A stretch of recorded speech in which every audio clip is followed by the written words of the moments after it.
welcome back to the 360 Traveler. And I haven't made a video for a while now. It's been a few days, almost a week I think. And I really have to change that. So here we go. Actually, you know what guys, I was just going out to buy some meat. Because today I'm starting a new diet, which I've been wanting to start for a long time, the keto diet. And so basically here we go. I was thinking, okay, you know what, I haven't made a 360 video for a while, and I really have to change that, because I bought this great Insta360 1R, and I've never really used it, so it's kind of a shame. I know in the future when I'm going to be traveling, I'm going to use it more and more, but right now here in Singapore, I would like a lot of nice places to visit with which to use the Insta360 1R. I haven't done it yet, and I'm thinking, okay, right now, look, it's actually starting to rain, damn. And I didn't take my umbrella because I could not find it for the past few days. I don't know where I put it. But anyway, here we go. I was like, okay, I'm gonna buy some meat, because instead of becoming vegetarian or vegan like I planned to do in the past, I'm gonna start eating a bit more meat than usual, and that's kind of sad for the animals. Like, and I'm not even like being sarcastic when I'm saying that. I'm kind of honest. No matter what you can think about it, but anyway, yeah, I'm actually gonna eat more meat because that's what the keto diet consists about. You're gonna eat like mostly fat, so a lot of meat, a lot of eggs.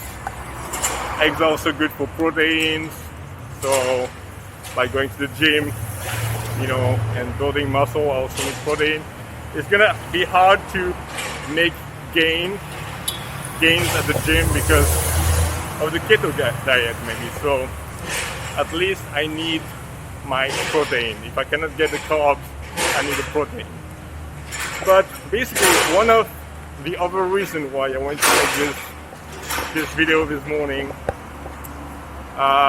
it's because, well, I forgot, wait, it's gonna get back to me in a second.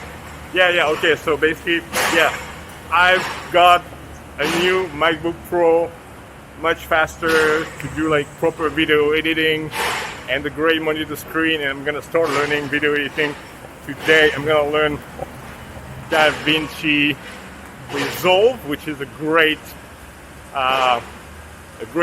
editing software, video editing software. But okay, so I've never tried my MacBook Pro to render the 360 videos. I have just downloaded a couple of days ago the Insta360 Studio app, and on my old MacBook Pro, which I still have to sell,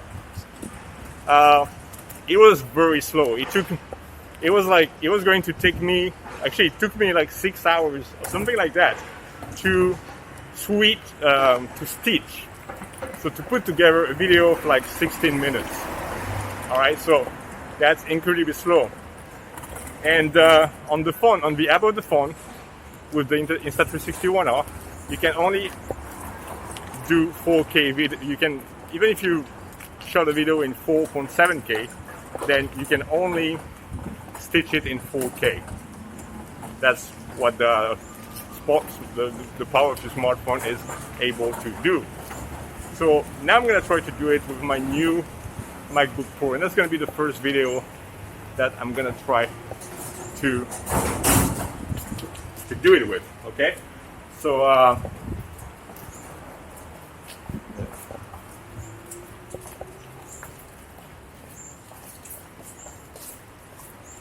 yeah, that's pretty exciting, because I really want to try this out. I really want to try to make this first video here now, when I'm gonna use my MacBook Pro for the first time to actually stitch the video, use the Insta360 Studio app, and see how long it's gonna take.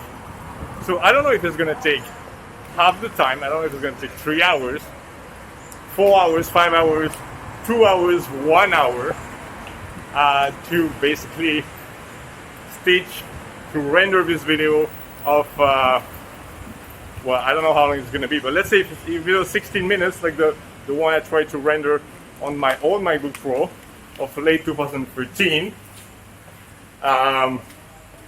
So now with this new MacBook Pro of kind of new, at least new for me, of 2018, of i9 processor, i9 2.9 gigahertz of processing power, 32 GB of RAM. So it's pretty badass, and the graphic card is 4 GB, and there's the integrated graphic card of 1.5. So basically, it should do the job. For example, like for 16 minutes video, in like at least half the time that it did with the other MacBook Pro. Maybe faster than that. Hopefully faster than that. Hopefully 1 or 2 hours. I mean, best case scenario will be like 1 hour, but I wouldn't really count on that. Normally, if I do try to stitch a video on my phone, then on my phone, it's good in 4K. It's just gonna take maybe 45 minutes. Like I haven't really done it, but sometimes what happens with the phone it's that it just bugs. It just stops working. There's only a possible connection with Wi-Fi with the phone. So basically, you can connect it directly, or you can, but I don't know how you do it. I've tried, but it's a bit tricky. So that's the problem. Oh, that's the supermarket. That's a grocery store. I wanted to check for the meats actually. So I'm gonna check the thing here. I'm gonna stop this video pretty soon. Just gonna make a little U-turn. I don't want to enter in the store with this filming. I'm just gonna put it in my bag. I thought I could just keep filming and choose my meat and choose my stuff. Actually, it's just too small for it to have the kind of meat I want, the fresh meat I want. I mean, I don't know. Maybe they do have. I don't even know. Maybe if you have like a butcher or anything. Anyway, so that's what I was saying. So basically, that's what I'm gonna try to do when I go back home now. I'm gonna just put this video in my computer, on my laptop, and I'm gonna launch the Insta360 Studio app, and I'm gonna see how long it's gonna take. So yeah, and the first time I did it, actually with the 16 minutes video, somehow it just didn't work. It was this video with a friend. We were like in Arab Street by night, walking around. So it didn't work because on the Insta360 app, then somehow it was just like the picture that the images were just like green or black, or like it just didn't it couldn't be uploaded on my Insta360 app somehow. It didn't work. So I definitely, after I tried to do this, and after 6 hours, it finally got stitched and it rendered. And I was checking the video, and just the video was like, you could hear the sound, but it was just black. So that's why so far I've been just exporting and stitching all my videos with my smartphone, which is not ideal at all, because instead of using the full potential, the 5.7K of my Insta360 One R, in which I film, then I only export the videos in 4K. And anyway, I know, I mean, YouTube cannot do more than 4K so far, so it's okay. But for the future, for it to be waterproof, for it to be future-proof, of course it's better to use the 5.7K of this camera. And so that's why I'm going to start using my MacBook Pro, which is pretty powerful, which is more powerful than the base 2020 MacBook Pro of 16-inch. So I'm gonna, I mean, it just makes sense to use my new MacBook Pro, right? Because that's kind of a beast, and well, I gotta make good use of it. So thanks for watching, guys. See you next one. That was the Insta360 Traveler. That was the 360 Traveler, and subscribe, hit the like button, and see you in the next one. Peace. Still filming? And I'm still filming.